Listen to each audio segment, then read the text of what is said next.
रिंकू दीदी जिंदाबाद जिंदाबाद जिंदाबाद। रिंकू दीदी जिंदाबाद जिंदाबाद जिंदाबाद। रेमा पंचायत की जनता जिंदाबाद जिंदाबाद जिंदाबाद। रेमा पंचायत की जनता जिंदाबाद जिंदाबाद जिंदाबाद। छोटकी मसौड़ी की जनता जिंदाबाद जिंदाबाद जिंदाबाद। Naina recording studio Jahanabad. Mix by Lokesh Nirala. आगे माई हमार रिंकू दीदी गौरी बना के सनावा गे माई हमार रिंकू दीदी गौरी बना के सनावा गे माई गौरी बना के सनावा गे माई गौरी बना के सनावा गे माई हमार रिंकू दीदी गौरी बना के सनावा गे माई रे माँ पंचायत में सुना लही बहुत इनकार नामा मागे माई। रिंकू दीदी जिंदाबाद जिंदाबाद जिंदाबाद। रिंकू दीदी जिंदाबाद जिंदाबाद जिंदाबाद। रेमा पंचायत की जनता जिंदाबाद जिंदाबाद जिंदाबाद। रेमा पंचायत की जनता जिंदाबाद जिंदाबाद जिंदाबाद। छोटकी मसौड़ी की जनता जिंदाबाद जिंदाबाद जिंदाबाद।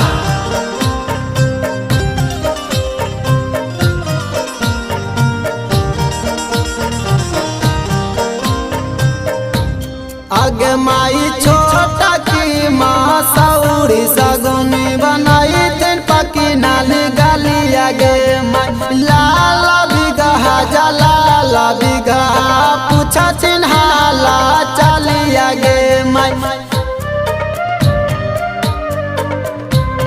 आगे माई छोटा की माँ सौड़ी सगुनी बनाई तेन पकी नाल गाली आगे माई लाला जलाला बिगा पूछा चिन्हाला चली आगे माई पूछा चिन्हाला चली आगे माई पूछा चिन्हाला चली आगे माई हमारो रिंकू दीदी गारी बना के सना गे माई हमारो रिंकू दीदी गारी बना के सना गे माई। सुनल आई रे माँ पंचायत में बहुत इनकार नामा मागे माई। रिंकू दीदी जिंदाबाद जिंदाबाद जिंदाबाद। रिंकू दीदी जिंदाबाद जिंदाबाद जिंदाबाद। रेमा पंचायत की जनता जिंदाबाद जिंदाबाद जिंदाबाद। रेमा पंचायत की जनता जिंदाबाद जिंदाबाद जिंदाबाद। छोटकी मसौड़ी की जनता जिंदाबाद जिंदाबाद जिंदाबाद।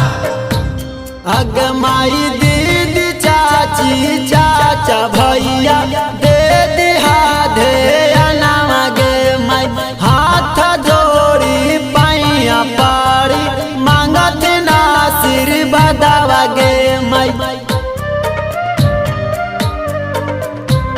अग माई दीदी चाची चाचा भैया दे दिहा दे अनावा गे माई हाथ जोड़ी पैया पाड़ी मांगत ना सिर बदावा गे माई मांगत ना सिर बदावा गे माई मांगत ना सिर बदावा गे माई हमारो रिंकू दीदी गारी बना के सनावा गे माई रे माँ पंचायत में सुना लही